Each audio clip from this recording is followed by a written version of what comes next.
ജോസൂട്ടി ആ എന്താണ് എന്താ പുറത്തു വന്ന് നടക്കണ്? എന്തൊരു ചൂടാടോ ചങ്ങായി. വേനല് തുടങ്ങിയിട്ടുള്ള അപ്പോഴത്തേക്ക് ഈ ജാതി ചൂടായാലേ നല്ല അകത്തിരിക്കാൻ പറ്റണില്ല. എന്താണ്? ഒന്നുമില്ല. ഞാൻ ആ കടമുറിയുടെ കാര്യം പറഞ്ഞറിഞ്ഞില്ലേ? അതിപ്പോ മൂപ്പരെ ഇന്നും കണ്ട് സംസാരിച്ചു. അപ്പൊ അത് കുറഞ്ഞ വാടകയ്ക്ക് തരാന്ന് പറയുന്നുണ്ട് പുള്ളി. അപ്പൊ അതിന് എടുത്താലോന്ന് ആലോചിക്കാണ്. ഒന്നും ആലോചിക്കാല്ല, നല്ലാണ്. എടുത്തു കഴിഞ്ഞാൽ അത്യാവശ്യം തരക്കേടില്ലാത്ത പണിയൊക്കെ ഉണ്ടാവും. അയാളിപ്പോ അത് അങ്ങനെ വരുമാനം ഇല്ലാണ്ടെന്നല്ല, അയാൾക്ക് നോക്കി നടത്താൻ പറ്റാണ്ട് നിർത്തുന്നതാണ്. പിന്നെ അത് എടുക്കല്ലേ? എടുത്താ നല്ലതാ. വേറെ ഒന്ന് രണ്ട് സുഹൃത്തുക്കളുണ്ട്. അപ്പൊ എന്നാ എല്ലാരും കൂടെ കൂടിയിട്ട് അത് എടുക്കുകയാണെങ്കിലേ, അല്ലാതെ ഇപ്പൊ ഈ ആൾക്കാരിങ്ങനെ പണിക്ക് വിളിച്ചിട്ടൊന്നും നടക്കില്ല. അല്ല, പോയി പണിയലും നടക്കില്ല പറയേ. അപ്പൊ ഇത് എടുത്തിട്ട് എന്താ പണി? എടുത്തിട്ട് പണി തന്നെ, അവിടെ ഇരുന്നിട്ട് പണിയാലോ. പണിയാൻ പോവാണ്ട് വെറുതെ എടുത്തിടാന്ന് വിചാരിച്ചാ. അല്ല, മറ്റുള്ള ആൾക്കാരൊക്കെ കൂടെ ഉണ്ട്, അത് കാരണം നമ്മള് പണിയണ്ടെന്ന് വിചാരിച്ചിട്ട് കാര്യമില്ല. അങ്ങനല്ല, നമ്മള് പണിയണം, നമ്മള് പണിയണ്ടേ. അല്ല, അതാ ഞാൻ പറഞ്ഞത്. അപ്പൊ എന്താ മല്ലിയാനോടൊന്ന് പറഞ്ഞു നോക്കാറുന്നില്ലേ? എന്തിന്? ഓളോട് പറയണ്ടേ? ആണൊക്കെ പ്രാന്തുണ്ടോ? മല്ലിയോടൊക്കെ പറഞ്ഞു കഴിഞ്ഞാൽ ഓള് വിചാരിക്കും ഞാൻ അവിടെ ഒരു പണിയും ചെയ്യാതെ അവിടെ ഇരിക്കാൻ വേണ്ടിയിട്ടാണ് ഈ പരിപാടി ചെയ്യണത്, പണിക്ക് പോകാതിരിക്കാൻ വേണ്ടിയിട്ടേ. അല്ല, അങ്ങനെയൊക്കെ വിചാരിക്കുന്നു പറയാ. അപ്പൊ അതുകൊണ്ട് ഓളോട് പറയണ്ട, പറയാതിരിക്കുകയാണ് ഏറ്റവും നല്ലത്.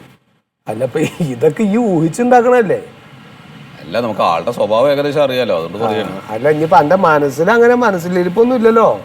പൊന്നാല ചങ്ങായി, നമ്മള് വെറുതെ വീട്ടിലിരിക്കുമ്പോ വേറെ ചെലവൊന്നുമില്ല. അത് തുടങ്ങിയിട്ട് അതല്ല കേട്ടോ, മാസം വാടകയും കൊടുക്കണം. അപ്പൊ അത് പണിക്ക് പോണം കേട്ടോ ശരിക്ക്. പിന്നെ എന്താ പ്രശ്നം വെച്ചാല്, മറ്റവരൊക്കെ കുറേശ്ശെ പൈസ ഇട്ടിട്ടുണ്ട്. നമ്മൾ എന്തെങ്കിലും ഒരു ചെറിയ എമൗണ്ട് ഇടണേ. നമ്മളല്ല, അതെ, ഞാൻ ഇടണം. അപ്പൊ ഒരു 25 റുപ്യ 30 റുപ്യ വരും. ഇപ്പൊ അതെ, അതൊക്കെ വരും. അതാണ്. അപ്പൊ അത് ഇപ്പൊ എന്താ ചെയ്യാന്നുള്ളതാ. ആ പൈസക്ക് ഇപ്പൊ എന്തെങ്കിലും ഒരു വഴി നമ്മള് കാണണ്ടേ? നമ്മളല്ലടോ ഇജ്ജ് കാണണെന്ന്. എന്തൊക്കെ പറയണേനെ പറഞ്ഞ ഇന്ന കൂടെ കൂട്ടണേ. അല്ല, പറയാ.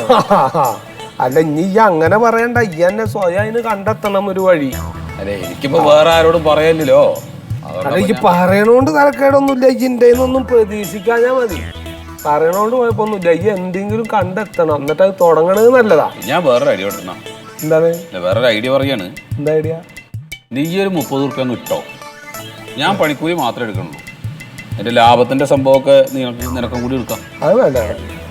ഈ ആ കായ് ഇയ്യെന്നെ ഇട്ടിട്ട് ആ ലാഭം ഇയ്യെന്നെ എടുക്കണതാണ് എനിക്ക് കുറേ കൂടി സന്തോഷം. അങ്ങനെയൊക്കെ ആ ലാഭം വേണ്ട എന്റെ പൊന്നാരോ സുറ്റിയെ. ഞാൻ അല്ലെങ്കിൽ തന്നെ ആകെ കുടുങ്ങിയിട്ട് ഇരിക്കണം. അപ്പൊ ഈ പൈസക്ക് എന്ത് കാട്ടും? ഞാൻ പൈസക്കേ ഞാനൊരു വഴി പറയട്ടെ. ഇത്തരം സംഗതികളൊക്കെ വരുമ്പോ നമ്മൾ സാധാരണ ചെയ്യാറുള്ള പണി എന്താണ്? അത് അങ്ങോട്ട് ചെയ്യാം. എന്താ? ജോസുട്ടിനൊന്ന് പോയി കാണാം. ഓന്റെ കയ്യിലൊന്നും പൈസ ഇല്ലടോ. പൈസ ഉണ്ടോ ഇല്ല എന്നുള്ളതല്ല, അങ്ങനെയുള്ള കാര്യങ്ങളില് ഒരു യുക്തി പറഞ്ഞു തരാൻ അവന് പറ്റും. പെട്ടെന്ന് ചോദിക്കുമ്പോ ഒരു 30,000 രൂപ എടുത്ത് തരാൻ പൈസ ആയിട്ട് എൻ്റെ അടുത്തില്ല. നമുക്ക് ഈ ഫണ്ട് ഒപ്പിക്കാനുള്ള എന്തെങ്കിലും ഒരു ഐഡിയ വേണമെങ്കിൽ ഞാൻ പറഞ്ഞുതരാം. ഐഡിയ വേണ്ട. അല്ലാതെ പൈസ ഉണ്ടാക്കാനുള്ള ഏർപ്പാടാണ്, പൊളിക്കാനുള്ളതല്ലേ. അപ്പൊ എന്റെ ഐഡിയ നീ ഇന്നുവരെ എടുത്തിട്ടില്ല, ഒരു കാര്യം നടത്തിയിട്ടില്ല. അല്ല, അതെ, നമ്മളിപ്പോ ഇങ്ങനെ ഇതന്നെ പറഞ്ഞോണ്ടിരുന്നിട്ടില്ല. ഒരു കാര്യം പറയട്ടെ. അല്ല, എന്റെ ഒരു അഭിപ്രായം, നീ ഒരു ഐഡിയ പറയാന്ന് പറഞ്ഞോണ്ട് ഞാൻ പറയാണ് കേട്ടോ. ഞാൻ ആ മെഷീൻ അടിച്ചിട്ട് ഉണ്ടാക്കിയ വരുമാനത്തിൽ നിന്ന് കുറേശ്ശെ നീക്കി വെച്ചൊരു കുറി ചേർന്നുണ്ടായിരുന്നു. അതൊരു 30,000 രൂപ എനിക്ക് അടുത്ത് കിട്ടി. പിന്നെന്തിനാ അന്വേഷിച്ച് നടക്കണത്? പറഞ്ഞു തീരട്ടെ, എന്നിട്ട് എന്തിനും ചെയ്യാൻ പറ്റുമോ നോക്ക്. അല്ല, ഈ ഒരു ഐഡിയ ഉണ്ടെന്ന് പറഞ്ഞോണ്ട് പറയാം. പൈസ തന്നെ പിന്നെ കുഴപ്പമില്ല. പറയട്ടോ ചങ്ങായി, ആ 30,000 ഉറുപ്പ്യ ഇപ്പൊ ഇന്ത്യയിലല്ല ഉള്ളത്, റസിയാടയിലാണ്. ഇങ്ങക്ക് പലതവണ ഞാൻ കായ് തന്നിട്ടുണ്ട്, ഇനിയും കായ് എനിക്ക് ഇങ്ങോട്ട് തരാനാണ്, അതുകൊണ്ട് ഇത് ഞാൻ തരൂല എന്നും പറഞ്ഞിട്ട് അനവധി തവണ ഞാൻ ചോദിച്ചിട്ടും ആ കായ് എനിക്ക് കിട്ടിയിട്ടില്ല. റസിയാടെ അടുത്തല്ലേ? അത് മറ്റേ LIC അടച്ച പോലെയാണ്, പരീക്ഷ മരിക്കുമ്പോ കിട്ടും, സർട്ടിഫിക്കറ്റ് കാണിക്കേണ്ടി വരും. അല്ല, അതെന്തിനാവട്ടെ, ആ കായ് കിട്ടിയാൽ കിട്ടില്ല, ആ കായ് ഓനക്ക് ഞാൻ തിരിമറിക്കാൻ. ഈ പറയണ 30,000 രൂപ വീട്ടില് പൈസ ആയിട്ട് ഇരിപ്പണ്ട ഉണ്ടെന്നല്ലാണ്ട് ഓളെന്താ പറയുന്ന ആ കായ് കൊണ്ട്? എന്നാ വാസൂട്ടി, ആ പൈസ നമുക്ക് 2 ദിവസത്തിനുള്ളിൽ മേടിച്ചെടുക്കാം. അതിനൊക്കെ വിദ്യ ഉണ്ട്. എന്താ ഐഡിയ? ഐഡിയ ഉണ്ടെന്ന്. നിങ്ങൾക്ക് പൈസ കിട്ടിയാ പോരെ? അല്ല എന്റെ ഐഡിയ പറഞ്ഞിട്ട് ഞാൻ പണ്ടത്തെ മാതിരി ആ കല്ല് പൊതിഞ്ഞ് കൊണ്ടുവന്ന കാര്യമായിട്ടാണോ? കല്ല് പോഞ്ഞാലും കാര്യമൊന്നുമല്ല, അതൊക്കെ 2018. ഇപ്പൊ 2020 പുത്തൻ ഐഡിയ ആണിത്. എനിക്ക് വീട്ടിൽ കയറാൻ പറ്റണോ? ഇല്ല, ഞാനിവിടെ വെറുതെ കിടന്ന് ഉറങ്ങിയെന്നാണ് നിങ്ങളുടെ ധാരണ. കണ്ണീ കണ്ട ഒരു പണിയെടുത്ത് വെച്ചാൽ പൈസ എങ്ങനെ നമുക്ക് ഉപയോഗിക്കാന്നുള്ള റിസർച്ചാണ് ഞാൻ ഇവിടെ കിടന്ന് ആലോചിക്കുന്നത്. അതാലോചിക്കണ നേരം കൊണ്ട് എനിക്ക് പണിക്കാൻ പോയിക്കൂടെ? അപ്പൊ ഇതിനാള് വേണ്ടേ? എല്ലാവരും അങ്ങോട്ട് കൽപ്പണിക്കും മരപ്പണിക്കും പോയിട്ട് എന്താ കാര്യം? അതെ, ഞാൻ പറയണ പോലെ അങ്ങോട്ട് ചെയ്തേച്ചാൽ മതി. നാളെ രാവിലെ അതെ അതെ, റോഡ് ഈ ഭാഗത്തൂടെ അങ്ങ് പോകും. നമ്മൾ അവിടെ നടന്നു വന്നാൽ അത് നിങ്ങളൊന്ന് സഹായിക്കും. വേഗം ആവട്ടെ കേട്ടോ, സമയമില്ല. അങ്ങറ്റത്തെ വിളിച്ചോ, മാർക്ക്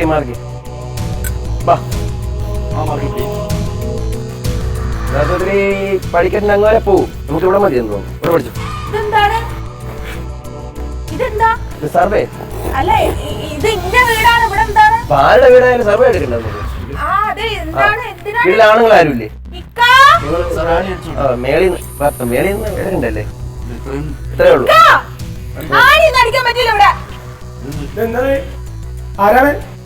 അല്ല, നമ്മളെ ജോലിയെ തടസ്സപ്പെടുത്തിക്കൊണ്ട് ഇങ്ങനെ പറഞ്ഞുകൊണ്ടിരുന്ന നമ്മൾ എന്ത് ചെയ്യും? കേട്ടോ,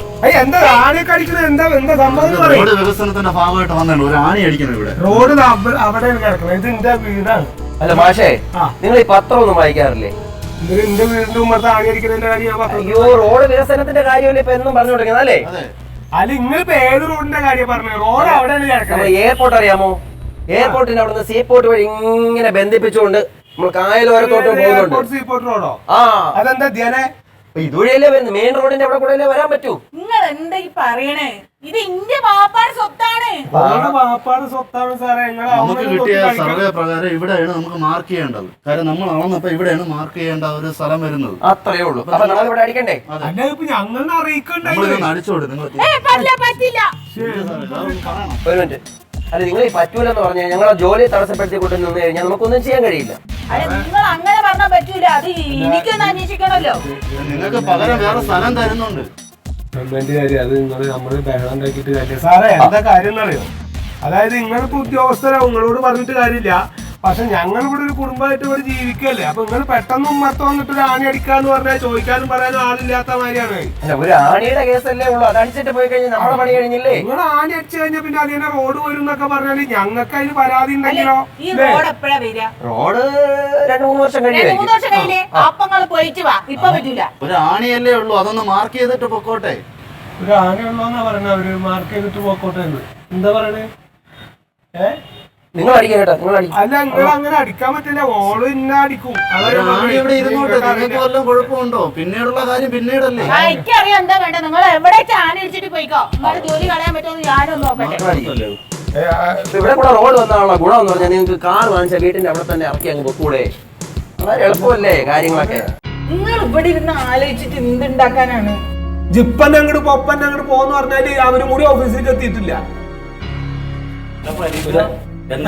വീട് പൊളിക്കാൻ പോണെന്തോ ചെങ്ങായി മറ്റേ ഈ കായൽ തീരവും പിന്നെ നമ്മുടെ എയർപോർട്ട് സീപോർട്ട് റോഡും കൂടി ഒന്നിപ്പിച്ചിട്ട് അതിന് വഴിയാണെന്ന് എടുക്കുന്നുണ്ട്. അപ്പൊ അങ്ങനെ ഒരു സർവേ നടക്കേണ്ടത് ഉണ്ടോ ഗവൺമെന്റിന്റെ?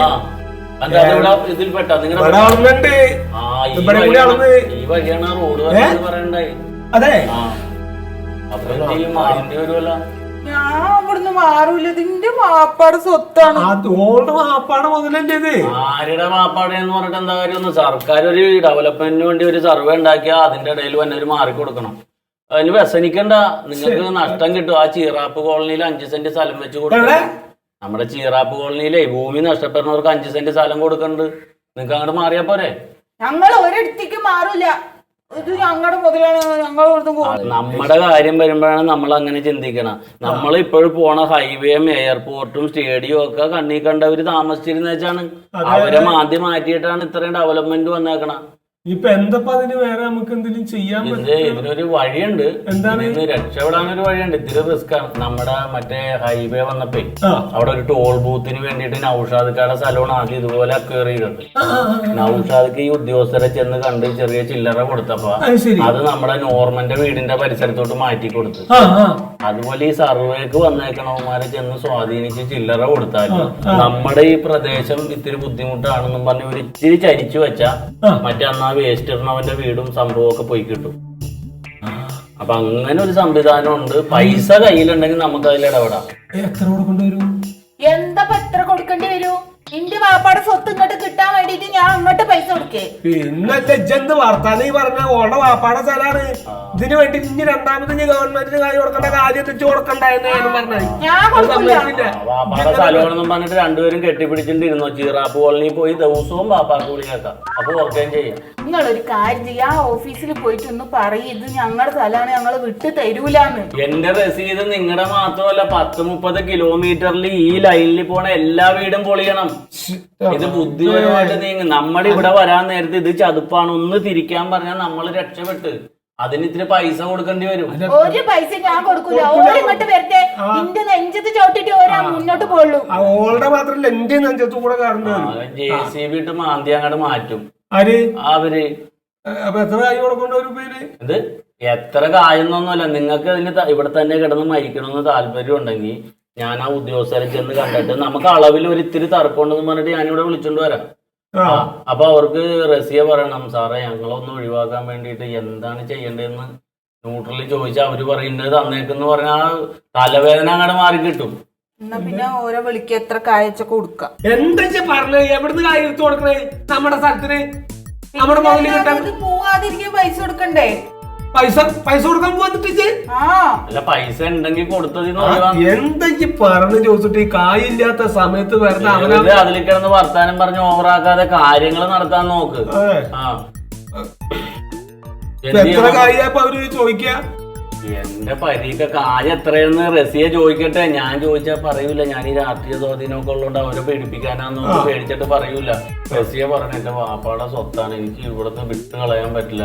ഞാൻ എന്താണ് സാറേ ഇത് ഒഴിവാക്കാൻ ചെയ്യേണ്ടതെന്ന് ചോദിച്ചാ അവരൊരു മയത്തില് പറയും. മയത്തില് പറയണം, അല്ലാണ്ട് കിട്ടൂല. എന്താ ഞാൻ പറയാ, ഞാൻ എന്തായാലും ഈ സ്വത്ത് വിടൂല. നിങ്ങൾക്ക് ഇവിടെ തന്നെ ഇത് വേണം. ഈ വീട് നമ്മൾ കേറി ഇറങ്ങണ വീടെന്നുള്ള നിലയിൽ എത്ര ലക്ഷം വന്നോട്ടെ ഈ മുതല് വിട്ടിട്ടുള്ള കളിയില്ലാന്ന് അങ്ങോട്ട് പറയണം. അതന്നെ അല്ലേ? അതിനാണ് അതിന്റെ ഇത്. അല്ലാണ്ട് എങ്ങനെയാണ് മറ്റേ അയ്യപ്പൻ സാറും രവീന്ദ്രൻ സാറും കൂടി അല്ലേ വന്നത് കളക്കാൻ? അയ്യപ്പൻ സാറും രവീന്ദ്രൻ സാറും അല്ലേ വന്നത്? എനിക്കറിയാം, അത് ലാൻഡ് അക്വിസേഷനിൽ അവരാണ് ഇപ്പൊ. ഞാൻ നാളെ അവരിവിടെ വിളിച്ചിട്ട് വരാം കാലത്ത്. നാളെ കെട്ടി വീണ് പറയണേ, നീ പിന്നെ തരാം എന്റെ കൊടുത്തു വിടാന്നൊന്നും പറയരുത്, കയ്യോടെ അങ്ങോട്ട് കൊടുത്തേരും. എത്ര വെച്ചാലോ? ഇങ്ങോട്ട് വന്നേ, ഇങ്ങോട്ട് വന്നേ. അടച്ചറമ്പേ അള്ളാഹ് കാക്കണല്ല. എന്റെ റസിയുടെ വാപ്പാടെ മുതലാണ്. കായില്ലാണ്ട് റബ്ബേ 10 പൈസ ചെലവാക്കാണ്ട് റബ്ബേ ഇത് എങ്ങനെയെങ്കിലും ഒന്ന് ഞങ്ങളുടെ വരുതിക്കാക്കി തരണേ റബ്ബേ. ആമീൻ. ആമീന്ന് പറയുന്ന വെച്ചാല് ഞങ്ങൾക്ക് ഇങ്ങനെയാണ് ഒരു വള്ളി തിരിഞ്ഞു കിടക്കുകയാണ്. ഞാൻ വരുന്നത് പറയണ്ടോ. ഈ കായ് റെഡി ആക്കി വെച്ചോ. കാശ് കൊടുത്ത് ഒഴിവാക്കാനോ? എടി പൈസ കൊടുത്ത് ഒതുക്കി തീർക്കാന്ന് പറഞ്ഞാൽ കൈക്കൂലി അല്ലേക്ക് പറയണത്. പിന്നെ അതിന്റെ പേരിലാവട്ടോ കേസും കൂട്ടൊക്കെ. അത് എന്റെ പേരിൽ അതിനെക്കാട്ടും വലിയ പ്രശ്നമാവും. പിന്നെ എനിക്ക് എന്താ പറയുക, എന്റെ പാപ്പാട് സ്വത്താണ്, എനിക്ക് അങ്ങനെ കൈവിട്ട് കളിക്കാൻ പറ്റൂല. അല്ല പൈസ കൊടുക്കാണ്ട് വേറെ എന്തെങ്കിലും വകുപ്പുണ്ടോന്ന് അന്വേഷിച്ചൂടെ നമുക്ക്? വേറെ ഒരു മാർഗല്ലേ, ജോസിട്ട് അതൊക്കെ അന്വേഷിച്ചല്ലേ. ഇതിപ്പോ എന്താ പറയാ, ഓര് പറയണത് ഇതിപ്പോ കുഴപ്പമൊന്നുമില്ല, കുറച്ച് വർഷം കഴിഞ്ഞിട്ടേ ഈ റോഡിന്റെ കാര്യങ്ങളൊക്കെ വരുള്ളൂന്ന്. അപ്പൊ അന്നേരം നോക്കിയാ പോരെ? അന്നേരം നോക്കിയാലോ? അങ്ങനെ ഒന്നോ നാളെ ആരെങ്കിലും ഒന്ന് കുത്തിപ്പൊക്കിയാലോ? എന്താ മല്ലികയുടെ ഉപദേശം നന്നായിട്ടുണ്ട്. അല്ല വാസുട്ടാ, ഇവള് പറയണേ കൈക്കൂലി കൊടുത്തിട്ട് ഇത് എങ്ങനെയെങ്കിലും ഒന്ന് ഒത്തുതീർപ്പാക്കണം. കൈക്കൂലി കൊടുക്കേണ്ട സ്ഥലത്ത് കൊടുക്കണം, അല്ലെങ്കിൽ ആള് വിടും. അതാണേ. പിന്നെ അതിന്റെ പേരിലേക്കുള്ള കേസ് കൈക്കൂലി എടുത്താലേ രണ്ടാളും ജയിലിൽ പോയി കിടക്കേണ്ടി വരും. ഇങ്ങനെയൊക്കെ ആലോചിക്കുകയാണെങ്കിൽ അതെ, എനിക്ക് തോന്നുന്നത് എന്താ അറിയോ, നമ്മുടെ അപ്പുറത്തെ വീട്ടുകാരുണ്ടല്ലോ, അവരെന്തോ കൂടുതൽ പൈസ കൊടുത്തിട്ടുണ്ട് എന്നാണ്. അല്ലെങ്കിൽ ഇപ്പൊ ഹൈവേയിലേക്ക് പോവാൻ ആ വഴി പോവല്ലേ ഏറ്റവും എളുപ്പം. ഇത് കൂടെ അങ്ങനെ കറങ്ങി തിരിഞ്ഞ് നമ്മുടെ മുറ്റത്ത് കൂടെ തന്നെ വരേണ്ട വല്ല കാര്യമുണ്ടോ? ശരിയാണ്. അതൊക്കെ വേണം ആലോചിക്കുക. അപ്പൊ ഓരെത്ര പൈസ കൊടുത്തതെന്ന് അന്വേഷിക്കണല്ലോ. അത് ബുദ്ധിമുട്ടില്ല, അത് നമുക്ക് എങ്ങനെയെങ്കിലും അറിയാം. അല്ല അത് അന്വേഷിക്കണോ? ഓര് കൊടുത്തതിന്റെ ഒരു 16 ഉറുപ്പിയെങ്കിലും കൂടുതൽ നമ്മൾ കൊടുക്കണം. എന്താ നിങ്ങള് പൈസന്റെ കാര്യന്നല്ല പറഞ്ഞത്? വേറൊരു മാർഗമില്ല പൈസ കൊടുക്കാണ്ട്? വേറെ എന്ത് മാർഗടി? ഇത് വികസനം വരില്ലേ, വികസനം വരുമ്പോ അങ്ങനെ തന്നെയാണ്, അവിടെ ഒന്നും നോക്കുന്നുണ്ടാവില്ല. അങ്ങനെ പറഞ്ഞാ പറ്റില്ല, ഇത് എന്റെ വാപ്പാടെ സ്വത്താണ്, എനിക്കത് കൈവിട്ട് കളിക്കാൻ പറ്റൂല. എന്റെ റസിയ, വികസനം വരുമ്പോ അവിടെ വാപ്പിയും ഇമ്മൊന്നുമില്ല. ഇപ്പൊ എറണാകുളത്ത് തന്നെ മെട്രോ വരുന്നില്ലേ, മെട്രോ അങ്ങോട്ട് വരുമ്പോ വഴിയിൽ അപ്പുറം ഇപ്പുറമൊക്കെ ഉള്ളത് ഒക്കെ ഒഴിഞ്ഞാണ് പോയിക്കോളുക, വേറെ മാർഗമില്ല. അങ്ങനെയല്ലേ? എനിക്കങ്ങനെ ഒഴിവാക്കാൻ പറ്റൂല വാസുട്ടിയുടെ. നിങ്ങള് ജോസുട്ടിയുടെ അടുത്തൊന്ന് ചോദിക്കുക ഇതിന്റെ നടപടിക്രമങ്ങളൊക്കെ എങ്ങനെയാണ്. ഞാൻ കുറച്ച് കായ റെഡിയാക്കി വെക്കാം. അതാ നല്ലത്. ജോസൂട്ടിനോട് വേറെ എന്തേ മാർഗം ചോദിക്കുന്നേ കേട്ടോ. നല്ല ഈ കാശിന്റെ കാര്യം ഒന്നും മിണ്ടാടെ നിൽക്കുന്ന മല്ലിക ഈ മന്തിന്റെ വർത്തനം കേൾക്കേണ്ട വല്ല കാര്യമുള്ളത്? അല്ലേ ഓക്ക് ബുദ്ധിയില്ല, അത് ഓളിങ്ങനെ തെളിയിച്ചോണ്ടിരിക്കല്ലേ. എന്തെങ്കിലും മൂപ്പരെ കൂടെ ഇറങ്ങി വരൂ. അല്ല ശരിയാ ശരിയാ, അതന്നെ വളരെ കറക്റ്റായി. അതെ ഞാൻ ഇതിനുള്ള ഏർപ്പാടുണ്ടാക്കാം കേട്ടോ. ഞാൻ ജോസ് കുട്ടിയൊന്ന് കാണട്ടെ. ഇനി കൈക്കൂലി കൊടുക്കാൻ തീരുമാനിച്ച് ഈ ഒന്നും മിണ്ടാതിരിക്കും. മനുഷ്യന് തലക്ക് ഭ്രാന്ത് പിടിച്ചിരിക്കുമ്പോ ഇന്നലെ ചെയ്ത കാര്യങ്ങളൊക്കെ കറക്റ്റാണ്. അപ്പൊ ഇന്ന് നമ്മുടെ ഡ്യൂട്ടി എന്ന് പറഞ്ഞാല് കാര്യങ്ങളൊക്കെ ശരിയാക്കിയിട്ട് ഈ പറമ്പിൽ നിന്ന് ഒഴിവാക്കിയിട്ടുണ്ട്. അങ്ങനെ റിപ്പോർട്ടും കൊടുത്തിട്ടുണ്ട്. അപ്പൊ നമ്മളുടെ ജോസൂട്ടി പറഞ്ഞേക്കുന്ന കാര്യങ്ങൾ ഇങ്ങനെ തരാൻ പറയണം. അപ്പൊ എത്രയാണെന്ന് ചോദിക്കും. ഒരാൾക്ക് 15 രൂപ വെച്ച് 30,000 രൂപ. നമുക്ക് രണ്ടുപേർക്ക് 15 വെച്ച് അല്ലേ? നിങ്ങൾക്ക് 15 അല്ല, 30,000 രൂപ എനിക്ക്. അപ്പൊ ഇനി അതും കിടന്ന് തോന്നല്ലേ? സുരേന്ദ്രനോട് പറഞ്ഞ 1000, അയ്യപ്പനോട് 1000. ഈ പൈസ മേടിച്ചാൽ ആ മൂല പോയി നിൽക്കണം. ഞാൻ വരുമ്പോ തന്നെ ഇങ്ങനെ തന്നേക്കണം കേട്ടോ. കണ്ടില്ലെങ്കിൽ നമുക്ക് അപ്പുറത്ത് കാണാം. കാണാതെ ഒന്നും ഇരിക്കണം. ഞാൻ പുറകെ ഓടി വന്നിട്ടുണ്ട്. കാര്യങ്ങളൊക്കെ ഓക്കെയാണ്. വിളിച്ചോ അങ്ങോട്ട് വായോ, അവര് സാറുമാര് വന്നേക്കണം. വാ, അവര് സാറുമാര് വന്നിട്ടുണ്ട്. അതെ ഭയങ്കര ബുദ്ധിമുട്ടാണ്. എന്നാലും നമ്മൾ പറഞ്ഞ പോലെ ഇത് ഒഴിവാക്കിയിട്ട് അപ്പുറത്തെ സ്ഥലത്തോട്ട് മാറ്റിയിട്ടുണ്ട് വഴി. ഈ ജോസൂട്ടി നമ്മളെ ഇന്നലെ ഭയങ്കരമായിട്ട് വിളിച്ച് ശല്യപ്പെടുത്തുന്നുണ്ടായിരുന്നു. അപ്പൊ ഈ ബുദ്ധിമുട്ട് മനസ്സിലായി. അപ്പൊ നമ്മൾ ഇത് മാറ്റി നമ്മൾ അപ്പുറത്തെ ഈ ആണി ഇളക്കി അപ്പുറത്തോട്ട് അടിക്കാന്ന് വിചാരിച്ചു. അല്ലപ്പ അതിന്റെ കാര്യങ്ങളൊക്കെ നിങ്ങൾ എഴുതിയോ? പിന്നെ എഴുതില്ലായിരുന്നു. ഒപ്പാന്റെ സ്ഥലമെന്നല്ലേ പറഞ്ഞു. അതുകൊണ്ട് കുറച്ച് മാറ്റി അടിക്കണമെന്ന് പുള്ളി വന്ന് പറഞ്ഞിട്ടുണ്ട്. പേപ്പറൊക്കെ ഞാൻ നോക്കിയിട്ടുണ്ട്. അല്ല പേപ്പറൊക്കെ നല്ലോണം നോക്കി മൂപ്പിൽ ഒപ്പിട്ടോ? നോക്കി ഒപ്പിട്ട് കൊടുത്തുന്നു. അത് സംശയമൊന്നും വേണ്ട. ജോസൂട്ടിക്ക് അറിയാം നമ്മൾ ഒപ്പില്ല. അവരുടെ വാപ്പാന്റെ സ്ഥലമാണ്. അപ്പൊ അതെ അതെ നമ്മൾ ഒഴിവാക്കിയായിരുന്നു. അതെ അല്ലേ? കൊടുത്തു അതല്ല കായ കൊടുത്ത് കഴിഞ്ഞിട്ട് അവസാനം ഒപ്പിട്ടിട്ടില്ലെങ്കിൽ ഇല്ലാന്ന് ഞാനല്ലേ പറയണത്. ഇനിയിപ്പൊ ഇനി ഇതാക്കാം. എത്ര പൈസ? അത് ഇത്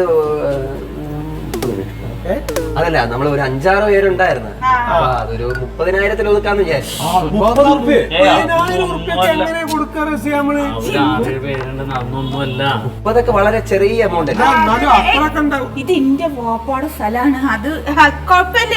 ജോസൂട്ടി പറഞ്ഞോണ്ടാണ് അത്രയും നമ്മൾ ആക്കി. അതെ അതെ, അത് സാരല്ല. അപ്പൊ നിങ്ങൾ ഒപ്പിട്ടല്ലോ. പിന്നെ 30,000 രൂപയ്ക്ക് 30,000 രൂപ 30,000 രൂപയല്ലേ വേണ്ടു? കൊടുക്കല്ലേ മല്ലികേ, മല്ലികടുത്ത പൈസ അല്ല മല്ലികേ. ഓ കഴിഞ്ഞില്ലേ? അപ്പൊ വാ. പൈസ കൊടുത്തരും സാർ. കൊടുത്തരും. എന്താണ് കൊടുക്കട്ടെ? കൊടുത്തോ. നിങ്ങൾ 2 സാറുമാരും പയ്യക്കുട്ടിനോടും റസിയനോടും 30,000 റുപ്യ ചോദിക്കുന്നത്. ഞാനിതാ റസിയന്റെ ഫോണ് വാങ്ങി അവിടെ മാറി നിന്ന് ഷൂട്ട് ചെയ്തിട്ട് ഇനിയിപ്പോ ഞങ്ങള് പോലീസ് സ്റ്റേഷനിൽ കൊടുത്താൽ എന്താ അവസ്ഥ നിങ്ങൾക്ക് അറിയാലോ. അല്ല ജോസൂട്ടി, ഇത് വേറെ മോശമായി പോയിട്ട്. ഇല്ല അതെന്തിനാ അങ്ങനെ? അല്ല കൈക്കൂലി മേടിക്കാൻ പാടില്ലല്ലോ. നിങ്ങള് കൈക്കൂലി മേടിക്കണത് ഞങ്ങൾ അടിച്ച് അത്രേ ഉള്ളൂ. ഒരു മാന്യനാണെന്നാണ് നമ്മൾ വിചാരിച്ചത്. അല്ല ഞാന് പറഞ്ഞിട്ടാണ്. അല്ല ഇനിയിപ്പോ എന്താ വെച്ചാൽ ഓരോ എന്തായാലും ഒപ്പിടലൊക്കെ കഴിഞ്ഞല്ലോ. പൈസ കൊടുക്കുന്ന കാര്യമൊന്നുമില്ല. അതെ അത് ശരിയായില്ല. അത് പൈസ കൊടുക്കാണ്ട് കാര്യം ഇപ്പൊ നടത്തിയില്ലേ ഞങ്ങൾ? ജോസൂട്ടി ഒരു മിനിറ്റ് വന്ന് ഞാൻ പറയട്ടെ. അതെ ഒന്നും പറയണ്ട. അതെ ഈ 30,000 പോയി നമ്മളെ ഈ മെനക്കെട്ടതും ആയല്ലോ. നിങ്ങളുടെ പൈസ തന്നില്ലേ പറഞ്ഞത്? ഏത് പൈസ? 1000 വെച്ച് തന്നില്ലേ? പറഞ്ഞ ബാക്കി പറഞ്ഞു തരാം. എന്റെ അല്ലേ പോയത്. ഇതേമാതിരി ആളെ വിളിച്ചോണ്ട് വരില്ല. ഭയങ്കര ബുദ്ധി തന്നെ പറ്റണേ. എന്ത് മനുഷ്യ. എന്റെ റസിയ, നീയല്ലേ പറഞ്ഞു രാവിലെ ഇവൾക്ക് ബുദ്ധി ഇല്ലാതെ. എങ്ങനെയുണ്ട് മല്ലികയുടെ ബുദ്ധി? ഭയങ്കര ബുദ്ധിയായി കുട്ടിയെ. ഇവളെന്റെ കൂടെ ഉണ്ട് എന്നുള്ളതാടാ എന്റെ ബലം. അതെ കൈക്കൂലി കൊടുക്കാണ്ട് ഇത് എങ്ങനെ രക്ഷപ്പെടുത്താന്ന് ഞാൻ ആലോചിച്ചപ്പോ കിട്ടിയ ബുദ്ധിയാ. അല്ല എന്റെ ബുദ്ധി കലക്കിട്ട് 30,000 റുപ്യ ഇപ്പൊ എന്റെ കയ്യിലിരിക്കേ. നമ്മുടെ സ്ഥലവും കയ്യിലിരിക്കയാണ്. അനക്ക് എന്താ വേണ്ട വെച്ചാ പറഞ്ഞോ, ഒന്ന് ഞാൻ ഉണ്ടാക്കി തരും. ആണോ? പായസം മതി. ഇനിയിപ്പൊ എന്താണ് പായസം പോലെ എല്ലാവർക്കും. ഓ പായസം പായസം പൈസ തന്നെ വെച്ചോളൂ കേട്ടോ. ഇപ്പൊ എന്ത് ചെയ്യും? പരിക ഒരു അലമ്പ് പരിപാടി കാണിക്കാൻ നിൽക്കണ്ടാ. ആണുങ്ങളായിട്ട് വാക്ക് പറഞ്ഞാല് അതിനനുസരിച്ച് നിലപാടിന് നിൽക്കണം. എന്താണ് ഞങ്ങളെന്ത് കാണിച്ച്? നിങ്ങളോട് പറഞ്ഞിട്ടല്ലേ ഞാൻ അവരെ വിളിച്ചോണ്ട് വന്നത്. ഏടോ ചെങ്ങായി ഇവിടെ അവിടെ ഇരുന്നിട്ട് ഇതിങ്ങനെ പകർത്തണമെങ്കിൽ ഞങ്ങൾക്ക് അറിയോ? അപ്പൊ നിങ്ങൾ നോക്കണ്ടേ ഇത്? എന്ത് നോക്കണേ? ആ പൈസ എടുത്ത് അവർക്ക് കൊടുത്തിട്ട് ആ പ്രശ്നം ചെയ്ത് പറഞ്ഞില്ലേ?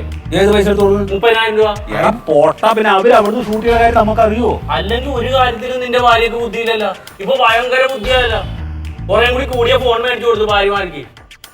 അല്ല അതെ, ഒരു 2000 രൂപ ഞാൻ അവന്മാർക്ക് കൂലി കൊടുത്ത പൈസ ഏത് 2000 രൂപ എന്റെ എടുത്ത് വെക്കാനൊന്നുണ്ടോ? അന്റെ ബുദ്ധിയല്ലേ അതിന്റെ കടച്ചു കിട്ടണോ? അല്ലാണ്ട് ഇന്നലെ ചോദിച്ചാ ആകെ 30,000 രൂപയുള്ള കളിയാണ് ഞാൻ പറഞ്ഞിട്ടുള്ളൂ. അത് കിട്ടിയില്ലെങ്കിൽ പിന്നെ ഞാൻ എവിടെ നിർത്തി തരണേ? ഇത് എവിടത്തെ ന്യായത്? ആ അത് എവിടുത്തെ ന്യായാന്ന് വെച്ചാൽ എവിടെയും പോയി ചോദിക്കും. ഇതാ ഞാൻ എന്നോട് ആദ്യം പറഞ്ഞില്ലേ ഈ പൊളിയുടെ പരിപാടിക്ക് മെനക്കെടരുത്. പരിപാടിയൊന്നും പൊളിയില്ല. ഇതുപോലത്തെ വകതിരിവില്ലാത്ത ഭാര്യമാരുടെ ഇതുമല്ല ഇതിന്റെ അപ്പുറവും നടക്കും. അതിപ്പോ അവരെ അടുത്തിട്ടൊന്ന് പോയി പറഞ്ഞു നോക്ക്. അവരെ വകതിരി കൊണ്ട് അവർക്ക് 30,000 കിട്ടിയതാണ് ഇപ്പൊ അവരുടെ അഭിപ്രായത്തിൽ. ഇത് അടിയുടെ ചിരയുടെ തരികിട മേളപ്പൂരം കുട്ടീസ്.